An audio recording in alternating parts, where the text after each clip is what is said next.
vamos ao nosso último painel, sessão plenária número 4, que trata sobre economia do conhecimento e propriedade intelectual e inovação, os desafios para o Brasil nesse contexto latino-americano. Eu gostaria de convidar para tomar assento aqui comigo a doutora Márcia Rudner Turola, que é CEO da Protectual, especialista na área de propriedade intelectual. Márcia, é um prazer tê-la conosco. Por favor. Gostaria de convidar Ana Calignoni, por favor, da Interpharma. Prazer tê-la conosco.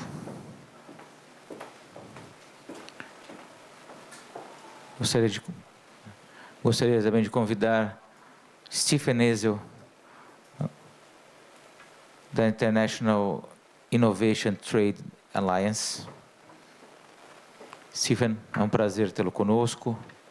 E, por fim, eu gostaria de convidar o amigo e professor Vicente Bagnoli, aqui da nossa querida Faculdade de Direito da Universidade Mackenzie. Professor Vicente, muito obrigado mais uma vez. Esse é um painel que tem uma finalidade importante.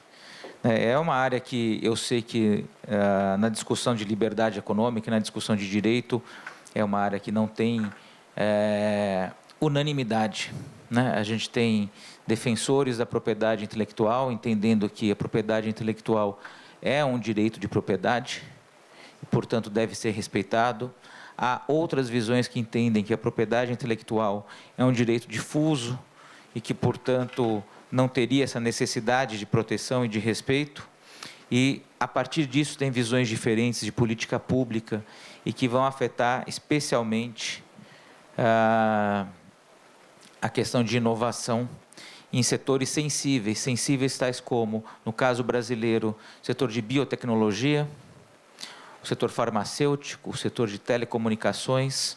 Nós estamos aqui, neste momento, numa instalação que é única aqui na América Latina, e neste prédio tem o ar mais limpo de todo o hemisfério sul do mundo, porque aqui é o centro de pesquisa em nanotecnologia e grafeno, cujas pesquisas e resultados daqui, a expectativa é que possam ser patenteáveis e, portanto, tenham propriedade intelectual assegurada. Então, é uma discussão que faz sentido, inclusive, neste prédio que nós estamos, né? Esse aqui é um auditório desse centro de pesquisas. Eu queria fazer uma consideração inicial, que a gente tem um desafio, e eu acho que a pandemia trouxe isso muito forte. A economia do conhecimento, a inovação e a tecnologia salvou a espécie humana mais uma vez. Se nós todos estamos aqui conseguindo fazer um evento presencial, é porque houve vacina, e por trás dessa história houve pesquisa, e aí tem uma discussão muito importante: vamos garantir que essas pesquisas e os resultados dessas pesquisas continuem. No caso particular do Brasil, a gente tem um desafio muito grande. Por quê? Porque no bojo da pandemia, a gente teve uma aprovação de uma legislação que garante, em casos de calamidade pública, quebra de patente, transferência de tecnologia, de conhecimentos de pesquisa, de testes clínicos, etc. Quer dizer, gera uma insegurança jurídica, porque você não sabe exatamente quando é calamidade pública, haja vista que, recentemente, essas coisas foram declaradas pelo governo, e a gente ficou meio na dúvida se a gente estava ou não numa calamidade pública, né? Vale a discussão sobre teto de gasto e outras despesas, né? Mas se isso vale para um lado, pode valer para o outro. De outro, olha, e somando a isso, recentemente, na nossa Lei Nacional de Patentes, né? Fiquei sem som, voltou meu som, obrigado. Recentemente, na nossa legislação sobre patentes, o famoso artigo, deixa eu ver se eu vou falar correto, por favor, me corrijam, o artigo número 10, né? Ou o artigo 20, agora já me perdi, é o 40, eu estou errando, já estou no final de evento, gente. O artigo 40, que se refere ao prazo adicional que seria concedido um tempo mínimo de patente, considerando eventuais atrasos no exame dessas patentes pelas instituições nacionais. Nesse caso, a principal delas aqui, o foco é o INPI, né, Instituto Nacional de Patentes Industriais. A retirada dessa cláusula, que foi julgada e considerada inconstitucional, faz com que o tempo médio de patente no Brasil... novamente, vou me cortar um som aqui. Espera aí. O tempo médio de patente caia aí para um prazo muito baixo se o INPI atrasa. Eu sei que, recentemente, o INPI fez um esforço muito, muito grande de reduzir o tempo médio de avaliação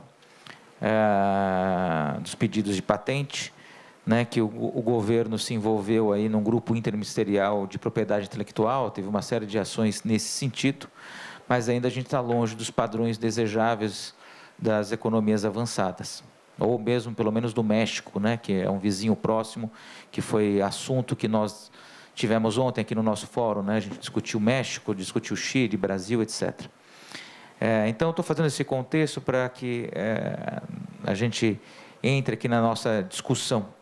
Nós temos aqui especialistas de setores diferentes, o professor Vicente, que é da área do direito concorrencial, que é uma área que muitas vezes tensiona, porque a gente está falando de poder de monopólio, né, professor Vicente? Chegarei lá para fazer essa pergunta para o senhor. Mas eu gostaria de, na visão de cada um de vocês, começando aqui à minha direita com a Márcia, quais são as principais questões que preocupam hoje, quando a gente pensa em Brasil, nesse contexto latino-americano, saindo da Covid, do ponto de vista de propriedade intelectual? Boa noite a todos. Estão me escutando bem? Inicialmente, eu gostaria de agradecer o convite ao professor Vladimir e ao professor Alan, oportunidade de poder estar aqui falando com vocês de um assunto que eu tanto gosto. Bom, respondendo à pergunta do professor Vladimir, eu acredito que os pontos mais críticos que temos hoje nesse cenário pós-Covid seria realmente a implementação da proteção às patentes na área de saúde, uma vez que esse artigo 40 reduziu esse período, né? O que acontece? A patente é uma discussão bastante complicada e bastante antiga, que é a seguinte: nós temos um órgão que é o INPI, que é o Instituto Nacional da Propriedade Industrial, que é o órgão responsável por fazer algumas das proteções, dentre elas a patente. Tem alguém aqui no público que tem alguma dificuldade ou não sabe o que é propriedade intelectual? É necessário contextualizar melhor? Bom, vamos lá. Antes de responder, só para esclarecer, a propriedade intelectual é uma área do direito, né, um ramo do direito que abrange outras formas de proteção, né? Nós temos a propriedade intelectual como um grande guarda-chuva, abaixo dela nós temos a propriedade industrial e depois temos aí sub-ramos, você vai encontrar o direito autoral, que não é protegido no Instituto Nacional da Propriedade Industrial, INPI, você vai encontrar cultivares, que também não são protegidos lá, mas tudo, eu posso dizer resumidamente, que tudo que é gerado pela mente humana, pelo talento humano, pela criatividade humana, é objeto de proteção intelectual. Conhecimento é objeto de proteção intelectual, né? Uma proteção legal. E aí, fazendo link de novo com a sua pergunta, qual que é o grande problema nessa questão legislativa, nessa questão legal, nessa questão regulatória? O INPI ele não consegue conceder patentes, isso já é bem antigo, no tempo possível de outras grandes nações, como, por exemplo, os Estados Unidos, que concede em cerca de 2 anos da data do depósito do pedido. O INPI solta a carta patente, que é o documento oficial em torno de 8 a 10 anos. E aí você vai perguntar, mas por que eu vou proteger uma patente se vai levar 8 a 10 anos para ela ser deferida e ela só vale 20 anos? Bom, primeiro ponto, a proteção de 20 anos ela começa a ser contada a partir da data do depósito. O fato de você não ter a carta patente não quer dizer que você não tenha a expectativa de direito. A partir do momento que você entra com o processo no INPI, seja ele de patente, seja ele de marca, e esse processo ele tem um protocolo que é gerado com a data, a hora, o minuto e segundo, porque vigora, inclusive, o princípio da anterioridade para as proteções intelectuais, no caso, as industriais. Então, você fez o seu depósito ali. A partir daquele momento, você já tem essa expectativa de direito, que te concede, inclusive, o direito de exploração comercial. E aí, essa carta patente só vai ser liberada dali 8, 10 anos. A carta patente é o documento que confere a propriedade ao titular daquela tecnologia. Assim, para deixar um pouco mais claro, é como se você comprasse um imóvel, o imóvel é seu, mas enquanto você não passa o registro no cartório de registro de imóveis, enquanto você não tem aquela escritura, oficialmente você não é o proprietário. Você não tem como provar. Você pode provar lá o teu depósito, mas a carta patente só sai dali 8 ou 10 anos. Então, você está explorando comercialmente, mas você não tem esse documento oficial. O que eu acho que hoje complica um pouco, porque a gente vive nesse cenário que eu estou explicando agora já tem bastante tempo. Em relação a investimentos internacionais. Por quê? Porque eu acho que o estrangeiro vê essa questão de uma maneira diferente, principalmente porque fora do Brasil, na Alemanha, no Japão, nos Estados Unidos, na Finlândia, hoje a gente vê também que é uma grande depositante de tecnologia, nós temos aí uma concessão de carta patente de 2 anos, né? E aqui demora muito. Então, isso diminui um pouco, talvez, a credibilidade. Se a gente considerar que boa parte das patentes depositadas no país, no caso o Brasil, são de não residentes, ou seja, de empresas multinacionais ou estrangeiros. Então, de residentes mesmo daqui do Brasil, nós somos minoria no INPI.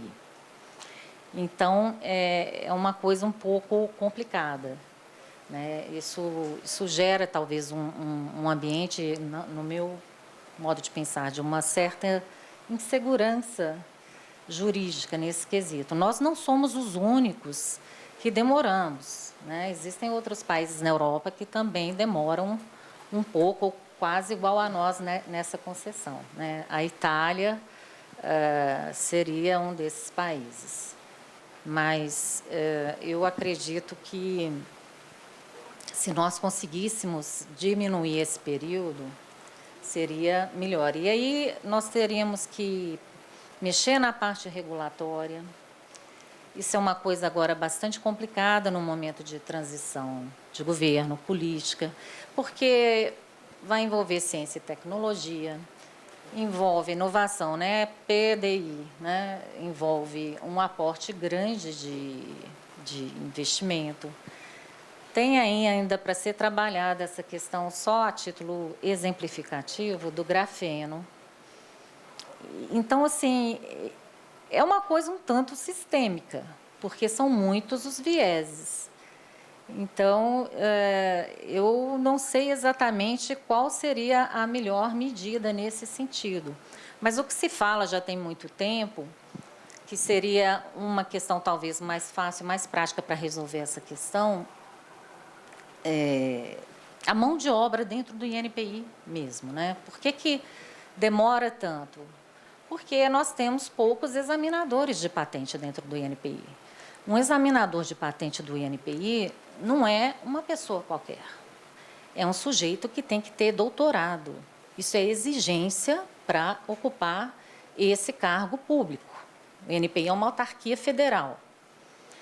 Então, você imagina, está lá o sujeito examinando a patente, são tecnologias de várias áreas, então você vai precisar de um doutor em química, de um doutor em biologia, de um doutor em engenharia, assim por diante.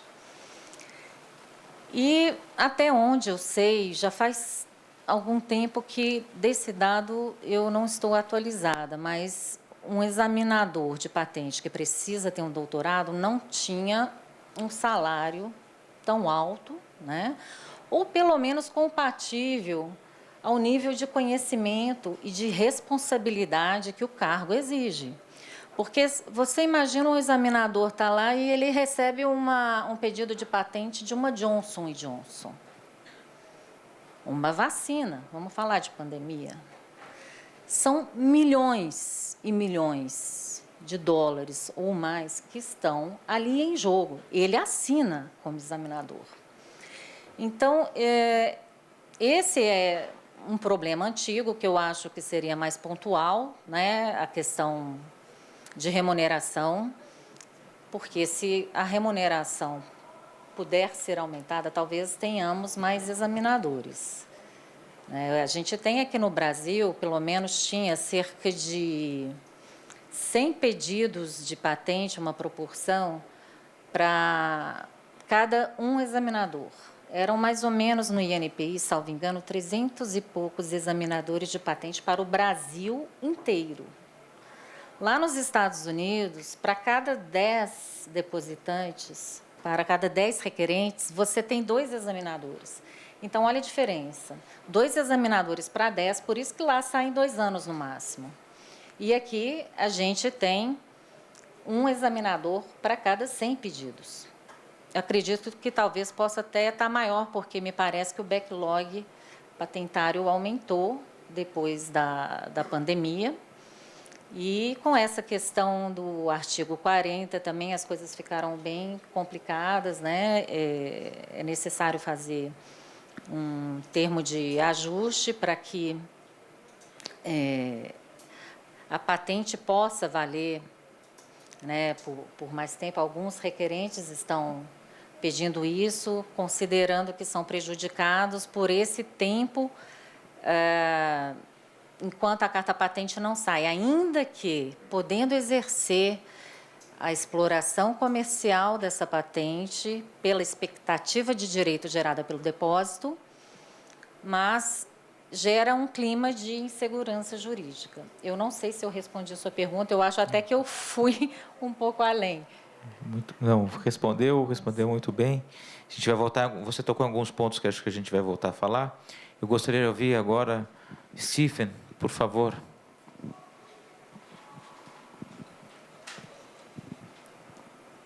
Well, thank you, Vlad, and to the Mackenzie Universidad for the invitation to participate. I'm Stephen Ezel. I'm the Vice President of Global Innovation Policy at a Washington, D.C.-based think tank called the Information Technology and Innovation Foundation.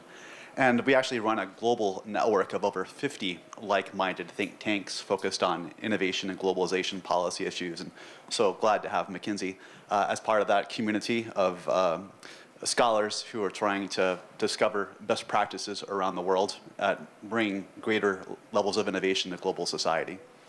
So maybe I'll let the Brazilian experts speak to the technical issues of Brazilian patent law and maybe elevate the issue to a conceptual level in terms of how intellectual property rights are perceived in Latin America more broadly, in Brazil in particular.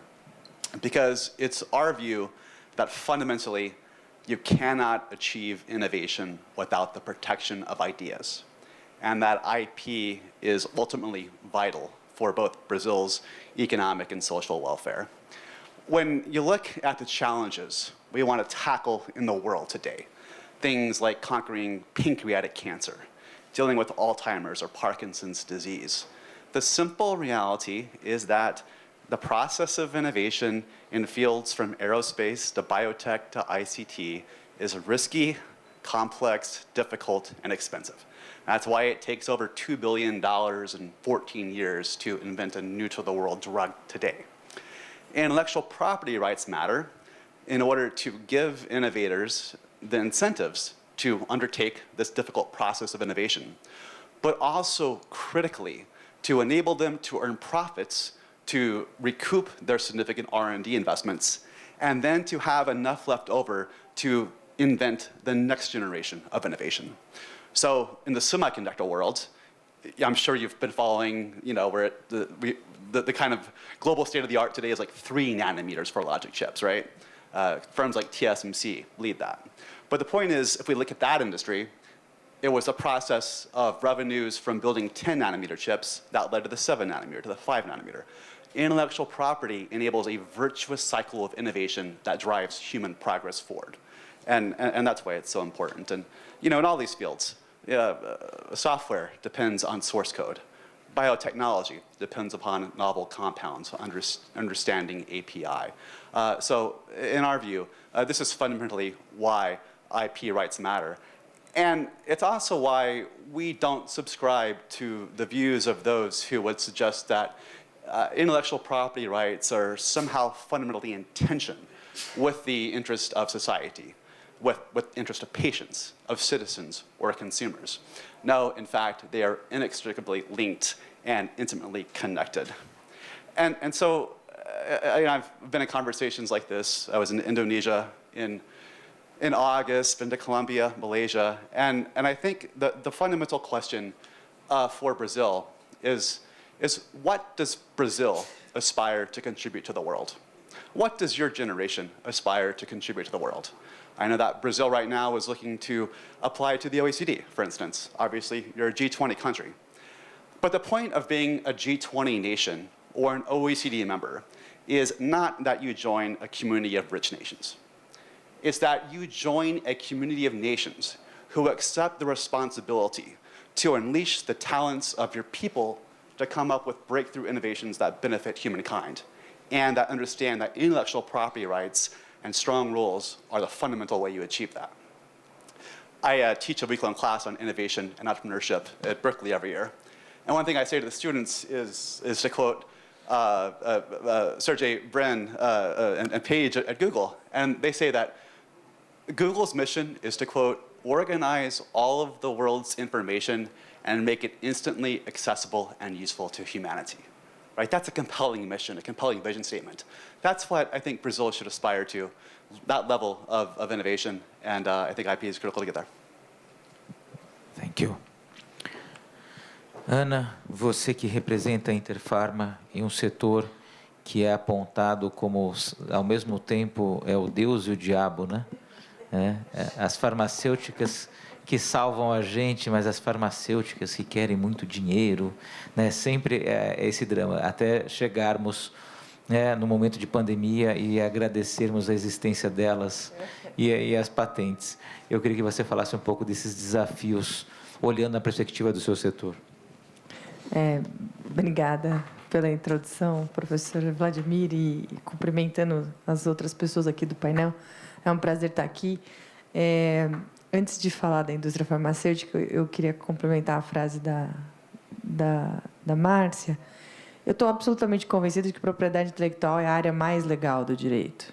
Absolutamente convencida. E o pessoal de economia também deveria se voltar para estudar, porque propriedade intelectual não é direito só, não é economia só, tem uma boa pincelada de internacionalidades, assim, todo o sistema de propriedade intelectual é muito fundado em tratados internacionais que vão para mais de 150 anos atrás. E isso é só esses tratados, eles só são um reconhecimento de que existe a necessidade de proteger as ideias. Existe a necessidade de proteger o que é inventado, o que é novo, né? O critério de novidade é essencial para todos os direitos de propriedade intelectual. Você precisa produzir alguma coisa nova para merecer uma proteção.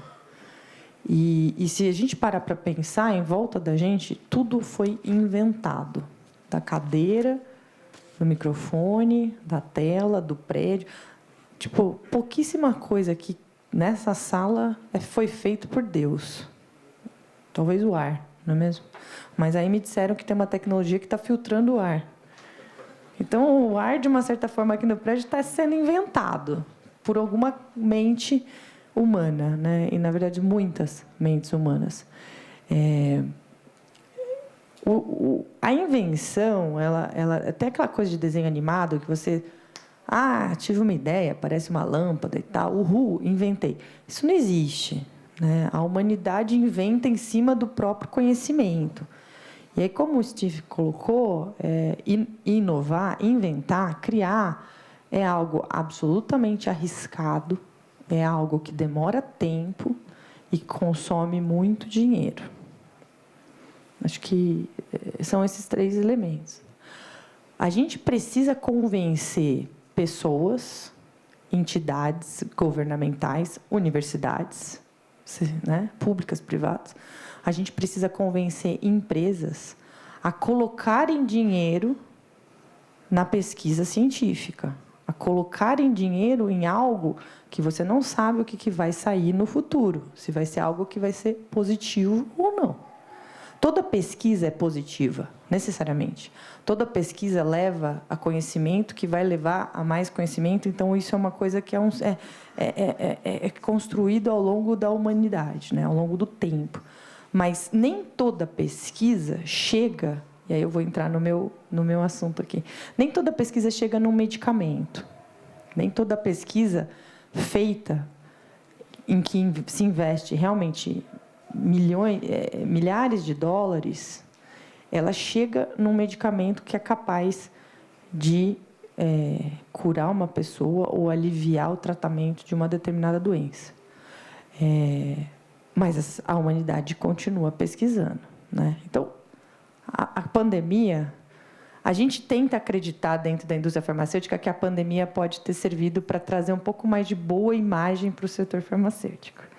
Porque, realmente, né, ano passado, a gente estava muito mais preso do que a gente está hoje. O ano passado, a gente estava com muito mais medo do que a gente está hoje. E o ano passado, a gente estava ainda no... Eu, salvo engano, tinha tomado... Talvez eu tinha acabado de tomar a 2ª dose da vacina. Não tinha vacina para criança. Não tinha vacina para os menores de 4 anos no Brasil, né? E aí, só para vocês entenderem que a tecnologia mais moderna das vacinas do Covid, a tal da tecnologia do mRNA mensageiro, ela é uma tecnologia que estava sendo pesquisada há 30 anos. Há 30 anos. Então, você tinha cientistas envolvidos nessa pesquisa muito antes do Covid querer aparecer em Wuhan. Então, isso é importante para a gente ver que, assim, hoje, tem gente pesquisando coisa que a gente nem sabe que vai acontecer. Tem institutos de pesquisa públicos, privados, hospitais, universidades, empresas, diversos centros de pesquisa científica que estão pesquisando coisas que a gente pode nem saber que a gente vai precisar, além das coisas que a gente já conhece, os dilemas que a gente já conhece. Câncer, Parkinson, enfim, diabetes, problemas cardiovasculares. O setor farmacêutico é duro, né? Porque a gente gostaria de pensar que as pessoas estão pesquisando, sei lá, teletransporte para não ter mais trânsito. A gente gostaria de pensar que os cientistas estão pesquisando problemas, energia verde. Todos eles estão pesquisando, mas o meu setor fala de doença, então eu tenho que falar disso, né? Do que aflige. Uma pesquisa científica para um novo medicamento chega a passar por mais de 10 mil moléculas para chegar em uma. Consome uma quantidade absurda de recursos financeiros e hoje em dia ela é globalizada, então ela realmente envolve pessoas no mundo inteiro. Sem um sistema de propriedade intelectual, não subsiste. Existe essa definição de que existem setores econômicos que são intensivos em propriedade intelectual, IP intensive. E a indústria farmacêutica é uma delas. Assim, você tem uma necessidade de investir uma quantidade muito grande de dinheiro em uma pesquisa que você não sabe se vai dar um medicamento. Às vezes você acha que vai dar um medicamento para uma coisa A e acaba dando para uma coisa B. Então, é realmente incerto. E aí, na medida em que você precisa ter incentivo, você precisa ter algo que fale assim, não, coloca dinheiro nisso, contrata pessoas, investe em infraestrutura, que, se você acertar, eu te dou uma exclusividade temporária de uso da sua invenção. Eu não gosto da palavra monopólio. Eu realmente não gosto. Eu acho que não é isso que faz propriedade intelectual. Até porque a gente tinha várias vacinas para o Covid. Então, tem concorrência. Tem a vacina da Pfizer, tem a vacina da Janssen, tem a vacina da AstraZeneca com a Fiocruz, tem a vacina do Coronavac com a Butantan. Cada uma delas até tinha indicações específicas. E até hoje tem, né? Algumas para crianças, alguma para adultos, alguns... Então, assim, mas para uma certa parcela da população, elas eram concorrentes. Então, existe concorrência entre produtos protegidos por patentes. Não é um monopólio, como, por exemplo, o monopólio da Sabesp. Eu não posso ter água em São Paulo se eu não for da Sabesp. Isso é um monopólio. Eu não vejo direito de propriedade intelectual como monopólio. Eu vejo como um direito de exclusividade sobre uma determinada invenção específica. Mas, resumidamente,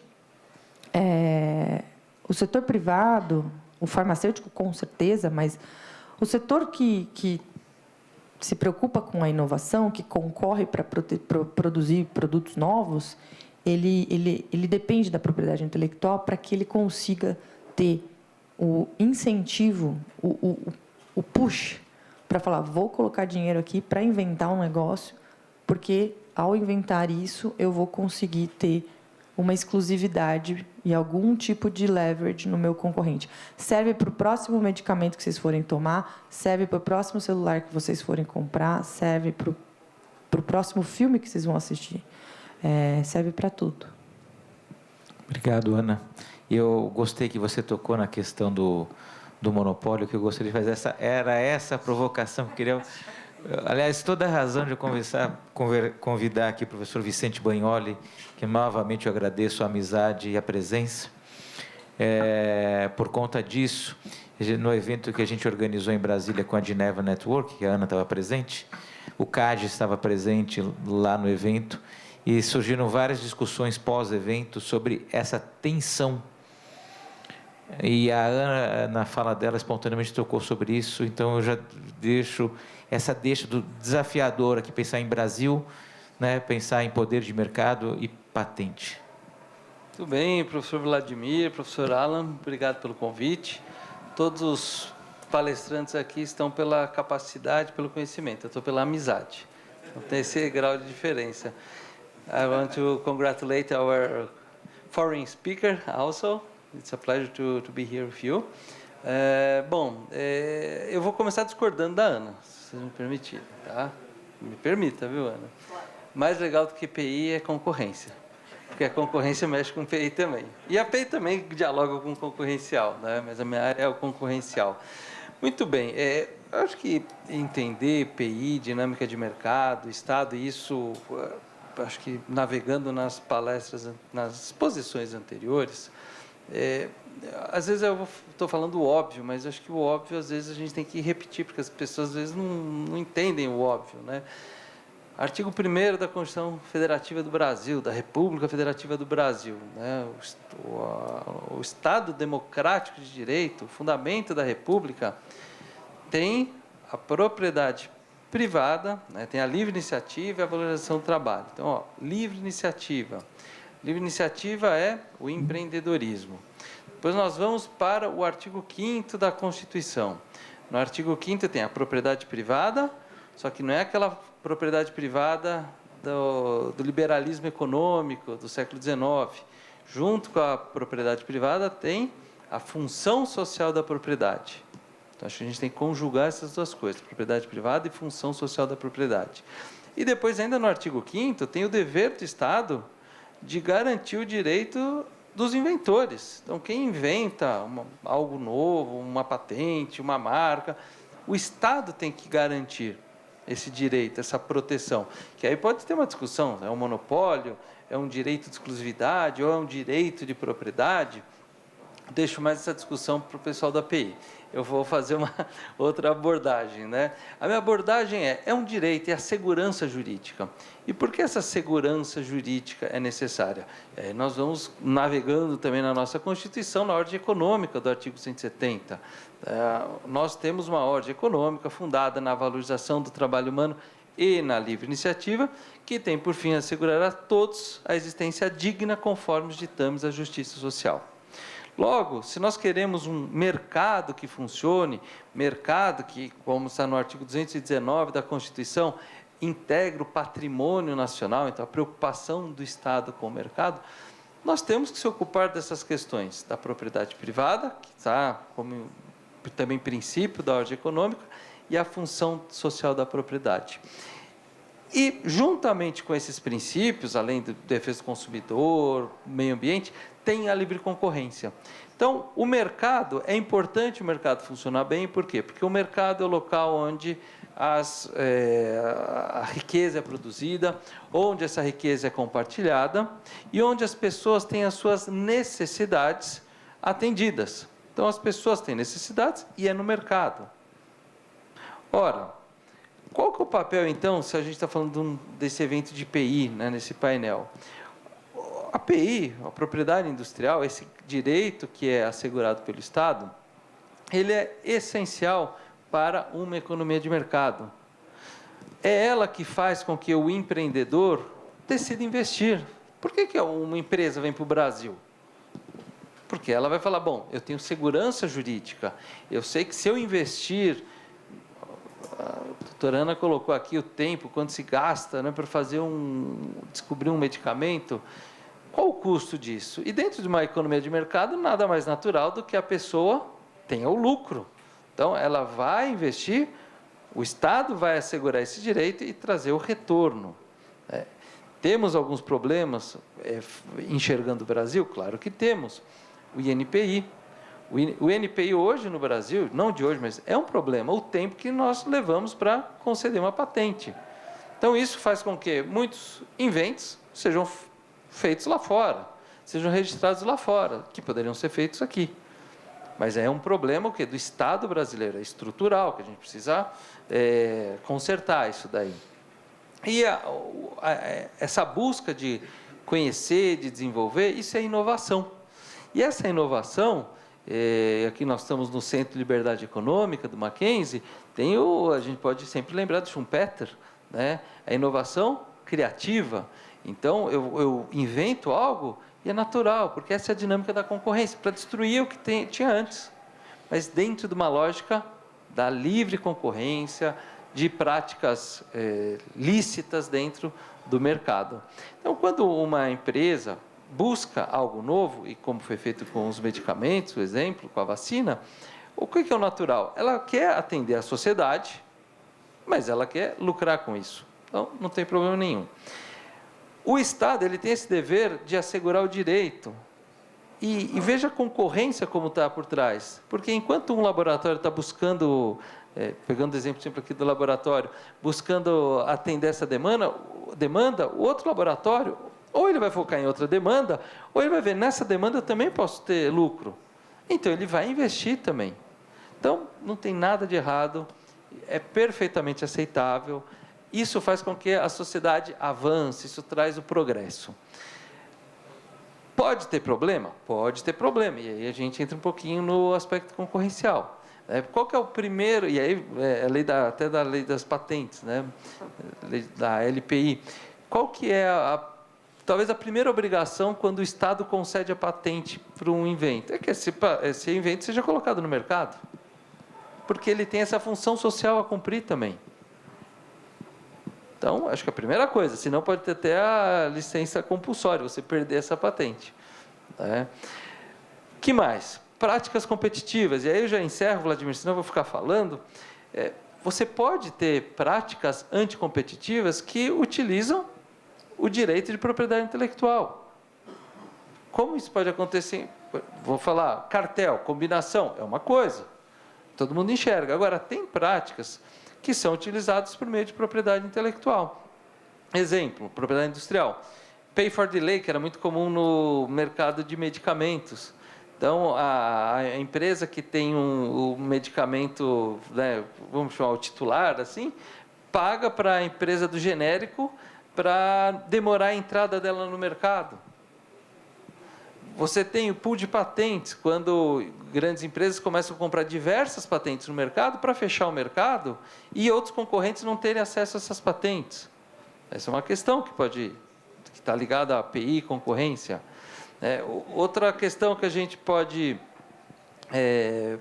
colocar também, eu falei do pool de patentes, o pay for delay, e essa questão do abuso da propriedade industrial é tão interessante que pode se dar também por meio de contratos de exclusividade.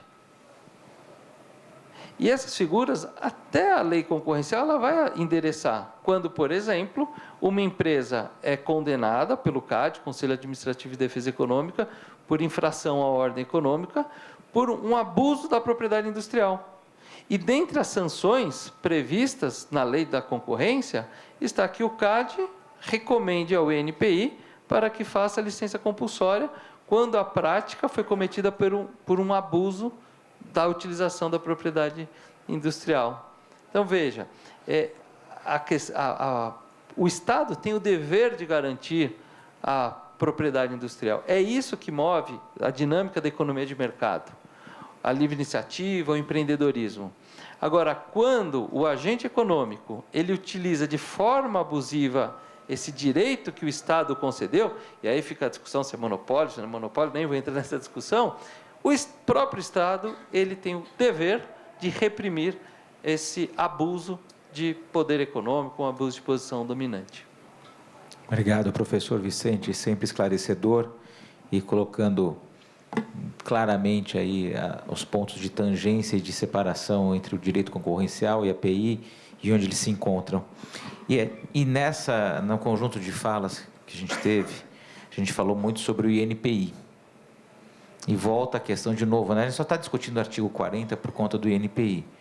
E aí eu fico com uma dúvida, que eu gostaria que vocês me dessem uma resposta, difícil me perguntar aqui, uma resposta mais taxativa, mas é uma pergunta provocadora. É uma questão de gestão pública? Quer dizer, se a gente reformular o INPI, então os nossos problemas estão resolvidos? Se de fato a gente reestruturar o órgão com a remuneração, com a questão de equipe técnica, etc. e tal, e adotar práticas de gestão ou práticas como nos últimos anos vêm sendo adotadas, né, práticas que os outros escritórios de patentes adotam no exterior, a gente resolveu o nosso problema ou é algo a ver com a regulação? Qual desses dois, ou os dois? Sim, de forma mais sintética. Eu vou começar por você, Márcia. Então, só voltando um pouco no meu comentário anterior, né, que eu havia dito que é um problema pontual essa questão da remuneração. Obviamente que não é tão simples assim, né, porque você mexer no salário de servidores públicos federais, você precisa mexer numa estrutura muito grande que tem por trás disso, inclusive estrutura política. Então, não é algo assim tão simplório, mas talvez possa ser o pontapé inicial de várias outras questões que eu acho que precisam ser observadas dentro desse sistema de proteção, né, que envolve também o ecossistema de inovação, envolve muita coisa. Então, respondendo à sua pergunta, eu acho que a questão envolve regulação, sim. Não é só melhorar o INPI internamente. Digamos que a gente consiga mudar essa remuneração. Não vai resolver o problema. Nós vamos ter mais servidores, vamos diminuir esse período de exame, vamos dizer que a patente no Brasil passe de 10 a 8 anos para ser concedida em talvez 5, 4. Mas ainda assim eu acho que não é essa só a solução. O problema é mais sistêmico, envolve segurança jurídica, né? No caso, uma insegurança jurídica, talvez ainda muito uma questão cultural, porque eu acredito que nós brasileiros, né, que somos dessa terra, né, de que a gente consegue lidar com instabilidades, até por nossa história política, nós, né, damos um jeitinho. Eu não queria dizer isso, principalmente porque temos estrangeiros aqui. Mas, enfim, eu só vou dar um exemplo dessa questão cultural para tentar alinhar melhor aqui o meu raciocínio. Por exemplo, o povo alemão é um povo extremamente disciplinado e pontual. Eu estou falando isso porque eu fiz um intercâmbio na Alemanha, e isso já tem algum tempo, e aí a gente tinha lá os programas, íamos para as faculdades e tinha aquele horário preciso. O horário do metrô na Alemanha, você conta até segundos. O vagão vai passar lá, o metrô vai passar, o trem, né? Vocês chamam trem, é porque eu sou mineira, então, para mim, trem é uma palavra complicada de usar, porque tudo é trem. Mas, enfim, o trem mesmo, ele passa na Alemanha às 20 horas, 23 minutos, são números quebrados e passa naquele horário. E aí, quando a gente conversava com um professor alemão, assim, vamos marcar tal coisa, vamos sair, vamos ali, que horas? 8 e pouquinho, entre 8h15 e 8h30. Ele pirava, porque ele não conseguia entender essa flexibilidade de horário. Eles não conseguem entender longo prazo. Até sabem o que é longo prazo, mas eles não planejam dessa forma. Pelo menos foi o que eu vi lá. Eles são muito mais de uma política de curto e médio prazo do que a gente falar assim, a gente vai resolver isso daqui a algum tempo. Mas como daqui a algum tempo? Foi uma época em que teve deslizamentos de terra por causa de chuva, salvo engano, em Teresópolis. E ele me perguntava, poxa, mas essas coisas acontecem assim no Brasil, e aí por que vocês não resolvem isso, não sanam esse problema definitivamente? O nosso governo vai sanar, falou que vai sanar, mas quando? Em tal tempo. Então, nós temos essa elasticidade, que não estou entrando no mérito se é correto ou não, se é bom ou não estou falando que somos melhores nem piores. Mas isso, se por um lado soa como algo estranho, também é uma vantagem, porque permite a nós, ao nosso povo, que a gente tenha essa capacidade de lidar com essas transições, essas mudanças rápidas, e de nos adaptar a isso, porque a gente está acostumado, elasticidade de horário, estabilidade política, né? Quem viveu aqui a era dos anos 90, sabe, né? Nós tínhamos inflações galopantes. Então, o brasileiro, ele toma pancada nesse sentido de ser um ser super resiliente há muito tempo. Então, os residentes, quando vão entrar com o processo de proteção de uma patente no INPI, eles já entram tranquilos, porque sabem que a patente, a carta patente, o documento oficial vai sair daqui a 10 anos e está tudo bem.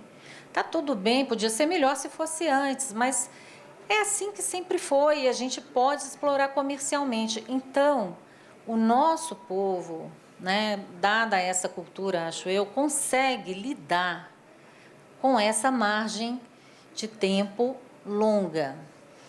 Quando você coloca esse cenário para outros povos, né, outras nações, a reação não é a mesma. Então, talvez, se conseguirmos trabalhar também dentro de uma questão cultural, né, não sei se é possível melhorar isso, mas é difícil, porque cultura é algo muito difícil de se modificar, né, de se adaptar. Mas talvez a gente poderia estar trabalhando aí na base do trust. E existe o trust, porque se você tem um depósito de patente baseado durante 10 anos numa expectativa de direito para poder explorar comercialmente essa tecnologia, você tem que confiar. você tem que confiar no órgão, você tem que confiar que essa carta vai sair em algum momento, porque senão você não consegue sobreviver. E eu acho que é com base nessa confiança que nós temos, está aí a prova, né? Nós temos muitos depósitos de não residentes. Obviamente que aí entram outros fatores também, questões econômicas, né? Nós estamos aqui num fórum de liberdade econômica, então nós temos aí multinacionais que são grandes e entram no nosso país e têm as suas subsidiárias, mas tirando esse aspecto de entrantes, de empresas entrantes, eu acho que temos também essa questão cultural, além da questão regulatória, né, e essa questão da remuneração, que dentro desse universo, que não é pequeno, né, porque nós temos aí um arcabouço regulatório que é um tanto capilarizado, né, nós poderíamos focar, sim, nessa questão da remuneração, aparentemente como uma questão mais imediata e mais simples, entre aspas, diante de uma mudança de cultura, por exemplo. Não sei se respondi. Sim. Stephen, muito obrigado. Stephen, suas considerações, por favor.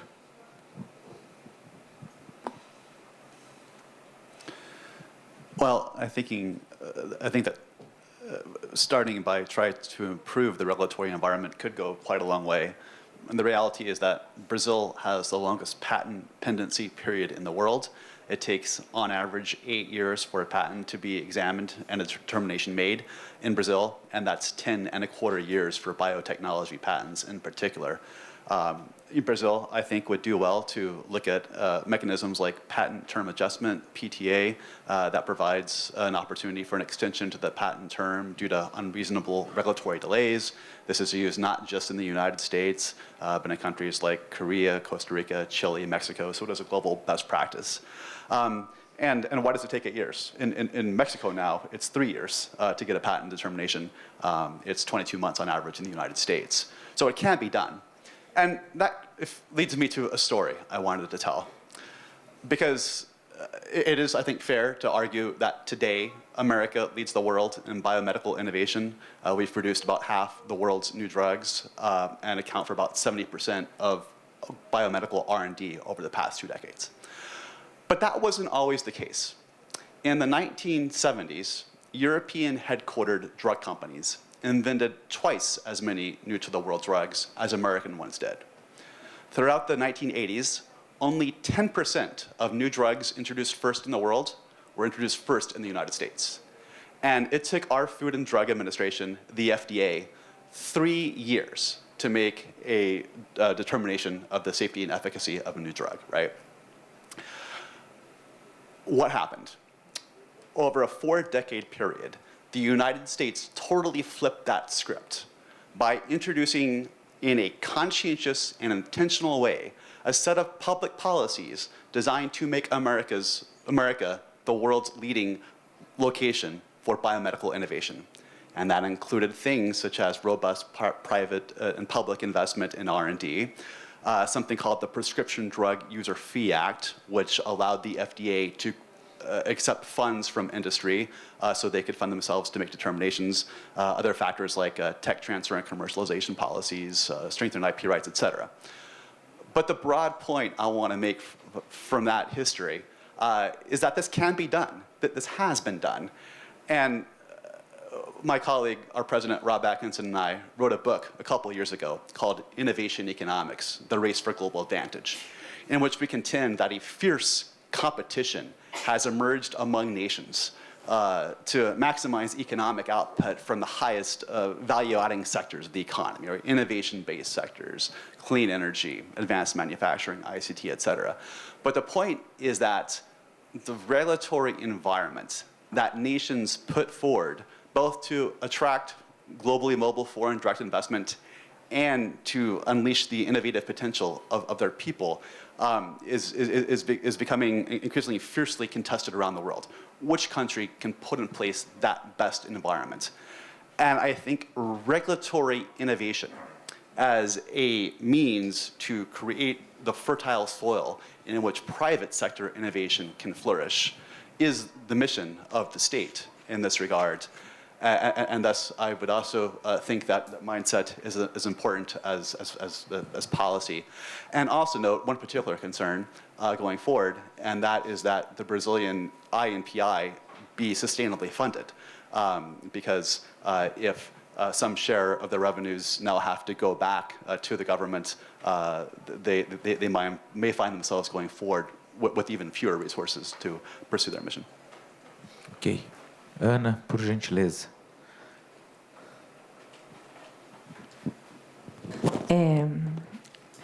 Eu acho que todo mundo que trabalha com propriedade intelectual há alguns anos, consegue reconhecer do INPI duas coisas. A primeira é que ele sempre teve problemas de eficientemente devolver o serviço que lhe cabe. Sempre. E não é só para patentes. Marcas, indicações geográficas, desenho industrial. Então, assim, o INPI ele não é só um órgão que analisa e concede patentes, mas também marcas, registra software, tem todo um arcabouço de direitos de propriedade intelectual. E a gente pode dizer, de experiência profissional de quase 20 anos, é que o INPI sempre teve problemas em adequadamente prestar os serviços que lhe cabe. Quem trabalha com propriedade intelectual também sabe reconhecer que os últimos anos foram marcas de divisores de água dentro do INPI, em termos de mindset do INPI, em termos de entrega de resultados, em termos de até advogar para que o Brasil entrasse em tratados internacionais importantes, como o tratado de o mais recente foi o Tratado de Haia agora. Então, assim, a gente tem visto melhoras no INPI, e essas melhoras elas precisam ser reconhecidas e aplaudidas, mas não num sentido de que está bom o suficiente. Eu queria pegar as duas últimas falas para colocar num contexto do seguinte. Eu absolutamente concordo com o Steven que o que a gente precisa no Brasil, o INPI não consegue carregar o sistema de inovação do Brasil nas costas, e nem é papel do INPI fazer isso. O INPI é um órgão que cabe receber pedidos de registro de determinados direitos de IPI, avaliá-los e tomar uma decisão técnica se concede ou não concede. É um corpo técnico altamente qualificado, como a Márcia colocou. São pessoas muito bem capacitadas, mas eles se prestam a fazer isso.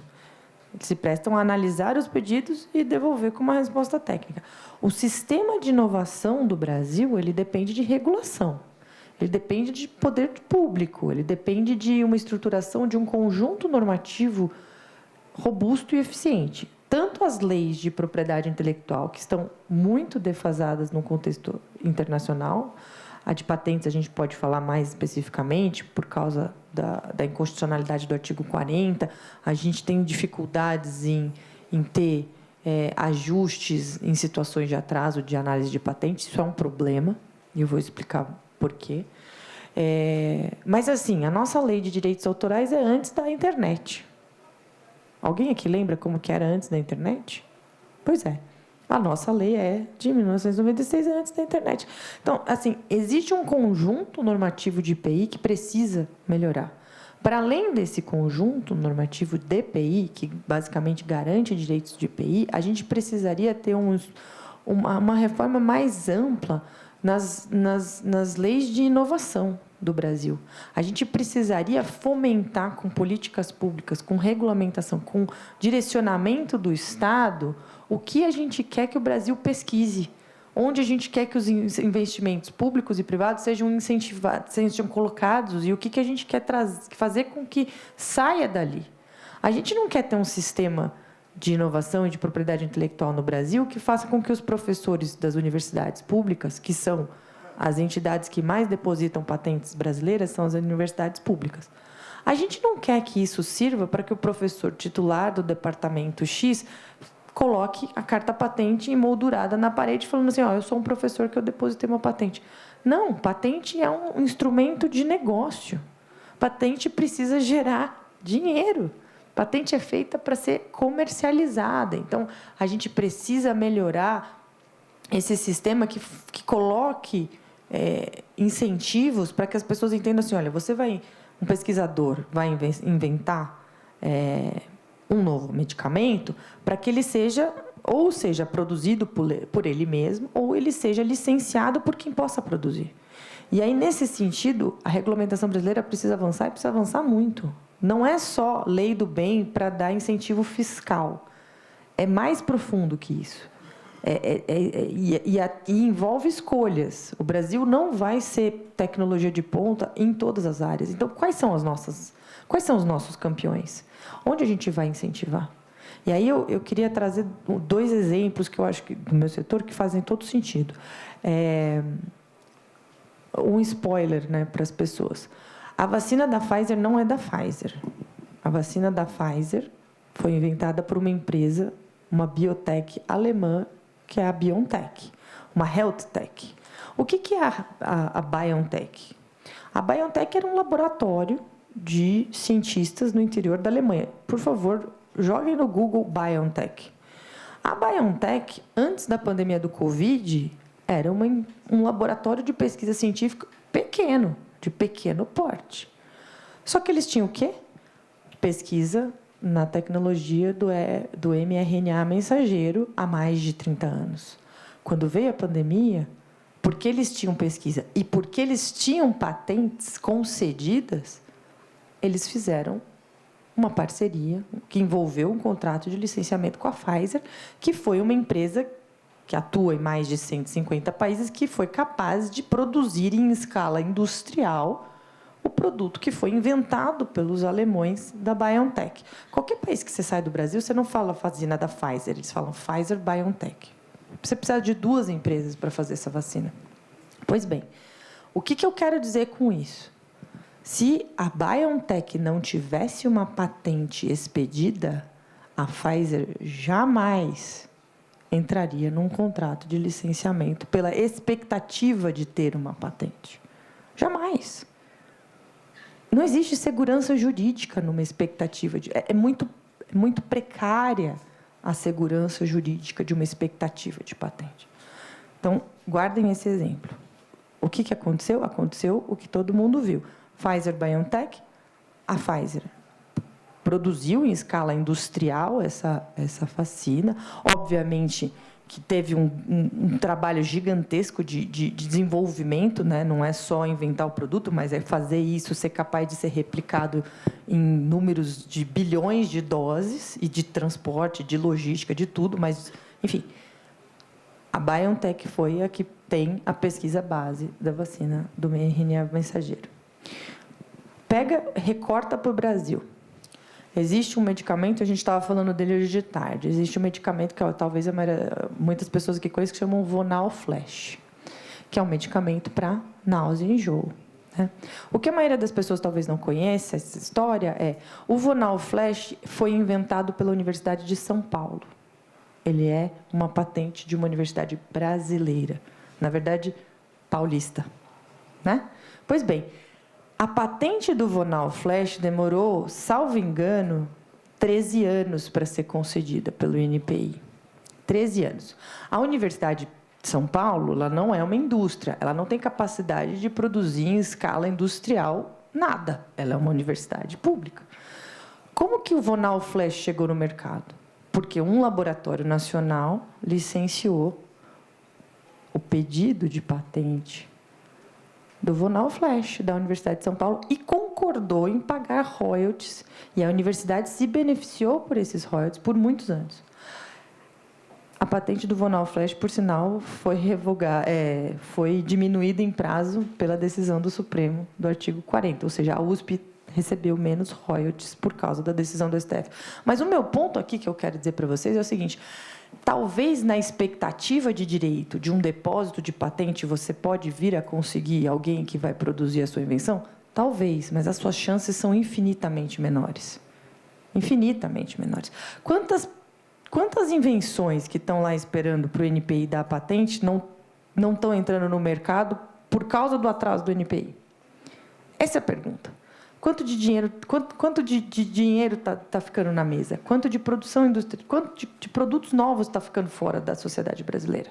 Porque assim, é a mesma coisa, e eu gosto do exemplo da casa. É a mesma coisa da casa. Você vai comprar um apartamento, você vai morar nesse apartamento sem a sua escritura registrada em cartório. Você vai morar, mas você não vende, você não aluga. E, com certeza, você não pega um empréstimo num banco se você não tem uma escritura. Ou seja, é muito pouco o que você pode fazer com um depósito de patente. Você pode explorar? Pode, mas você tem que ter muita confiança. E aí eu digo, a maioria das empresas estão caminhando para não garantir isso. Você reduz enormemente a sua capacidade de gerar riqueza se você tem uma expectativa ou se você tem uma patente.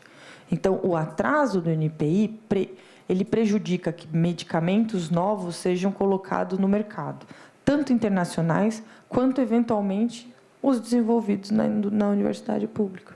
Esses dois exemplos, para mim, são incríveis. Assim, se a gente tivesse uma expectativa de uma patente, de uma tecnologia de vacina, uma Pfizer nunca ia querer produzir, porque a gente não tem uma patente. Ela não vai pôr dinheiro num contrato de algo que ela não tem certeza que é daquela universidade, ou daquela empresa, ou daquele inventor.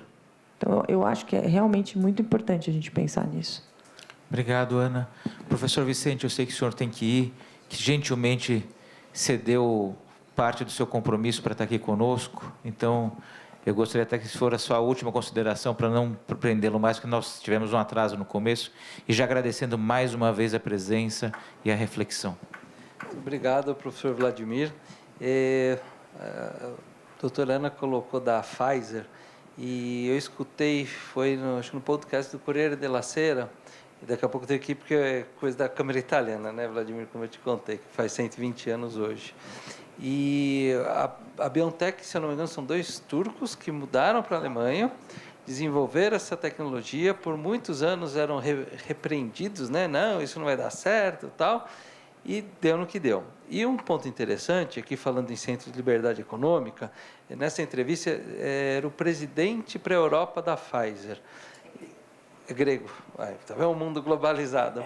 E o governo americano, na época, ele financiou diversos laboratórios, o Estado americano ajudou, né? Falou, para desenvolver a vacina contra o coronavírus. E a Pfizer não quis o empréstimo do Estado americano.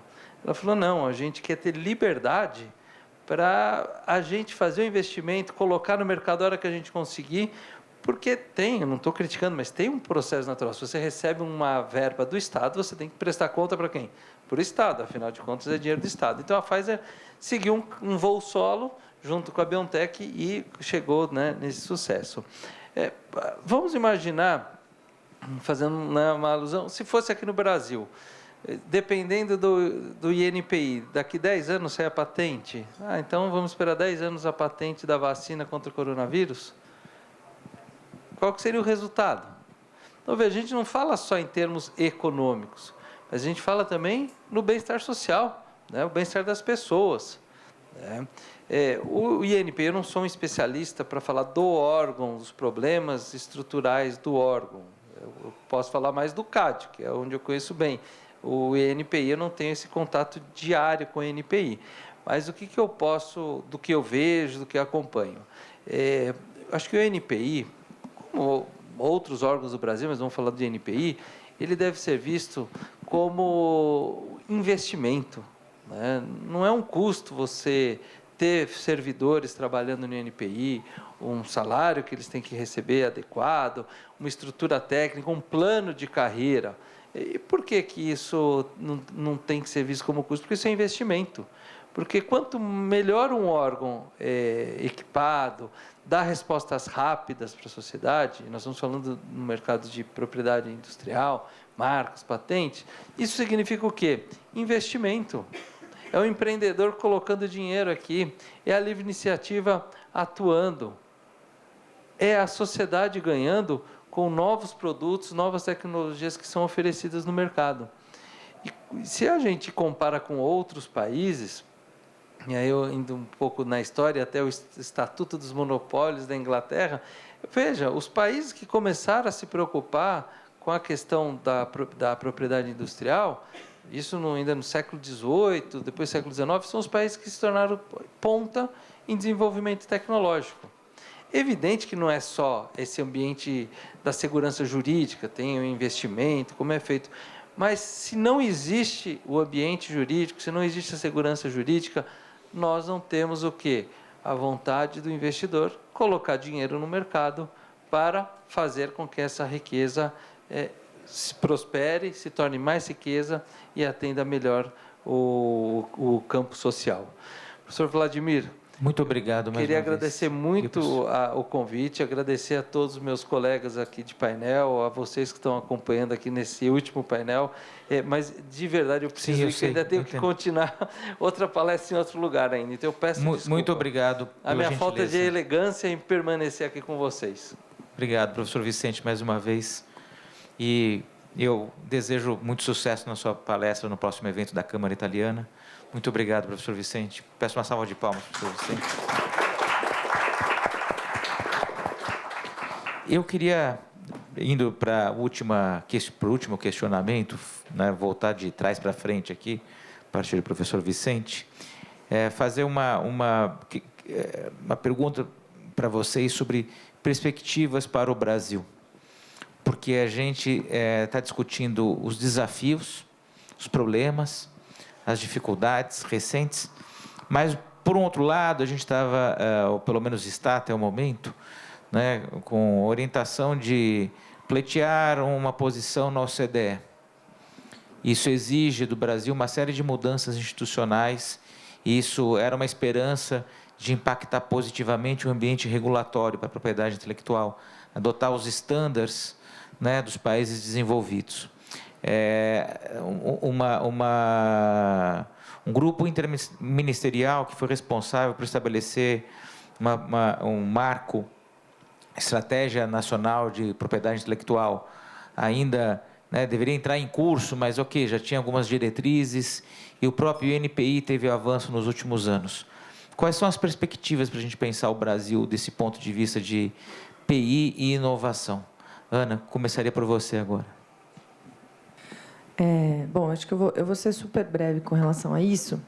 Eu acho, até porque a gente tem uma dificuldade pelo momento de transição de governo, né? Então, a gente acabou de sair de uma eleição e a gente não tem muita clareza de nomes dos ministérios, de quais ministérios vão ser recriados, enfim. Mas, de toda forma, eu acho que tem alguns avanços que vai ser muito difícil a gente retroceder. Então, o Brasil, pela primeira vez, tem uma estratégia nacional de propriedade intelectual construída por bastante tempo, construída com muitas mãos, e é um plano de 10 anos, né? Então, é um plano que o governo se colocou como estratégia para que haja conscientização da propriedade intelectual, haja modernização dos marcos da propriedade intelectual, haja melhoria dos serviços do INPI. Então, a gente está aqui, seja pela normativa que criou a Estratégia Nacional, seja pelo peso, ela é um projeto para mais de um governo, porque são 10 anos, né? E é o primeiro da história do Brasil. Então, isso é realmente muito, muito positivo. Então, acho que esse é um grande avanço. Eu acho que os avanços do INPI, eu quero acreditar que eles são perenes, né? Eu quero acreditar que o INPI vai estar bastante focado em prestar serviços de forma eficiente por mais tempo. No mais, eu acho que existe como eu falei, né, a propriedade intelectual e a proteção da propriedade intelectual é um tema bastante internacionalizado. Então, eu acho que existe, nesse anseio do Brasil de entrar na OCDE e de reconstruir laços com outras nações, né, que é uma declaração desse governo que está entrando, eu acho que esse vai fazer um peso. Assim, eu acho que o Brasil vai precisar seguir evoluindo nessa matéria, e aí, endossando o que o Steven colocou, modernizando a legislação, se aproximando de marcos legais que já existem, né? Adotando por exemplo, o mecanismo de ajuste de prazo de patentes, eu acho que vai haver essa pressão internacional em cima e espaço para o Brasil comprar mais, né? Para o Brasil, de fato, engajar e ver benefício nisso. Eu acho que a gente não tem como liderar em discussões de tecnologias verdes, nessa posição que o Brasil está dizendo, que o governo novo está dizendo que quer ter, não tem como ele negar a propriedade intelectual ali. E aí eu tenho um pouco essa expectativa positiva, sabendo que tem grandes desafios pela frente. Obrigado, Ana. Steven.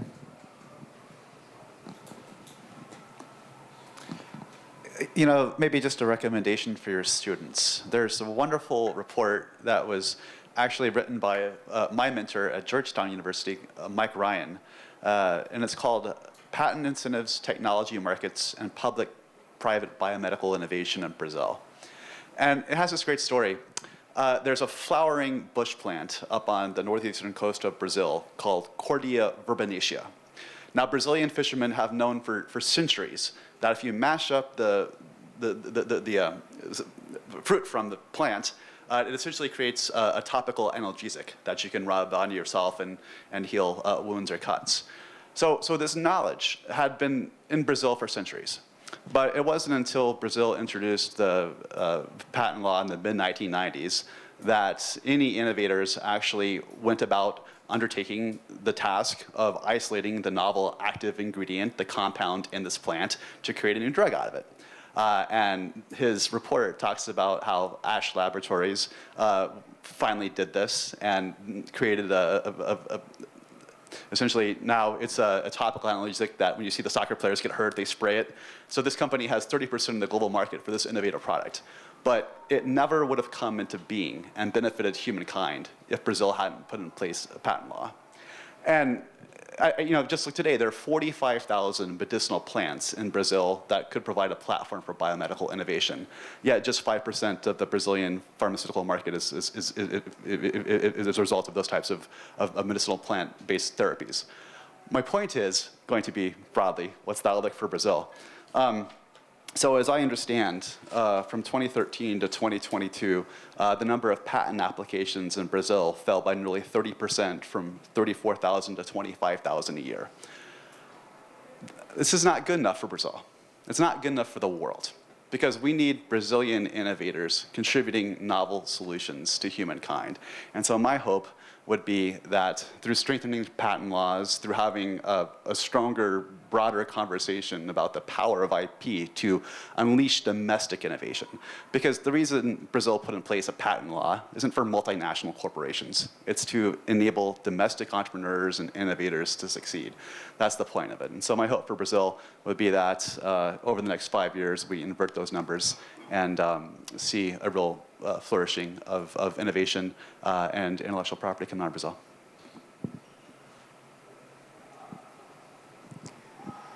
Bom, eu concordo com a doutora Ana, o aspecto regulatório é extremamente importante, mas eu ainda vejo uma coisa um pouco complicada se não se colocar ordem na casa, porque vou usar o seu exemplo da indústria de fármaco, né, que é de onde você vem. A questão do licenciamento de patente está pautado na concessão da patente, né? Você citou um exemplo, diz que a Pfizer jamais teria feito a parceria sem o licenciamento. E a gente só obtém licenciamento com a carta patente. E a carta patente demora 10 anos no Brasil. E sem gente para analisar a patente, como que a gente diminui esse tempo de atraso, né? Esse período? Não vou falar nem atraso, porque esse é o modus operandi que nós temos até então.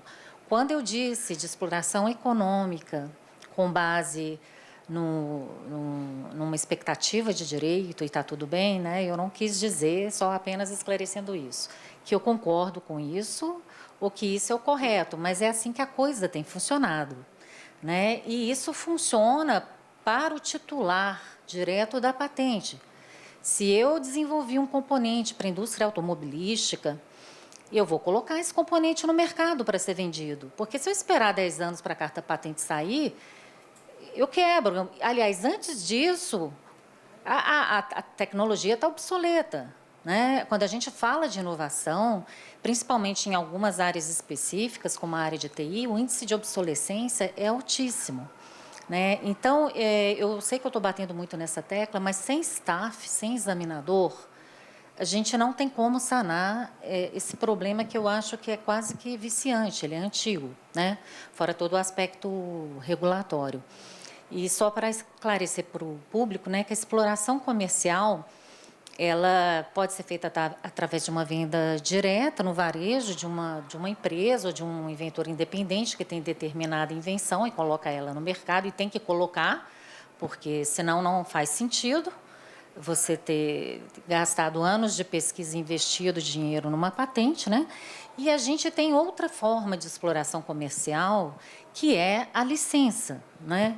Essa licença é quando você confere um direito de exploração comercial para terceiros, né? Daí vem o nome licença. Você licencia a tecnologia, no caso a patente, e recebe royalties. Os royalties só são pagos mediante licença. Isso é muito comum na indústria de fármaco.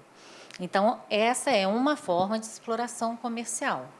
E existe uma outra forma, que seria, estou usando o termo venda, mas é você colocar direto no mercado a sua invenção. E os nossos inventores, muitos deles, para sobreviver, colocam sobre a expectativa de direito, porque senão a coisa estaria pior do que está, né? Então, é uma questão bastante complexa e sistêmica. Exatamente. Né? E, realmente, num contexto de transição de governo, eu acho que ainda fica um pouco difícil dizer quais são as expectativas, né? Nós já temos aí um ambiente, um ecossistema de inovação de EPI mais pré-estabelecido, mais robusto que antes, mas eu ainda acho que se não pusermos ordem na casa dentro do NPI, aumentando esse staff, não só porque esse salário é baixo, mas porque a gente ainda tem uma evasão de cérebros de examinadores, porque se esse salário fica baixo, empresas que mexem com pesquisa, que são grandes, oferecem uma remuneração maior e levam consigo esse examinador, é outro problema que temos, e todo o conhecimento acumulado que ele tem de anos de NPI.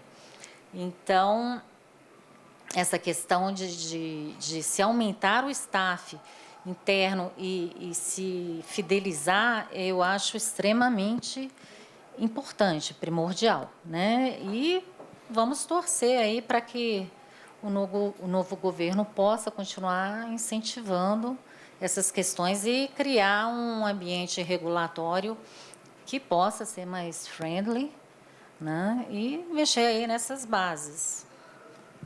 Obrigado.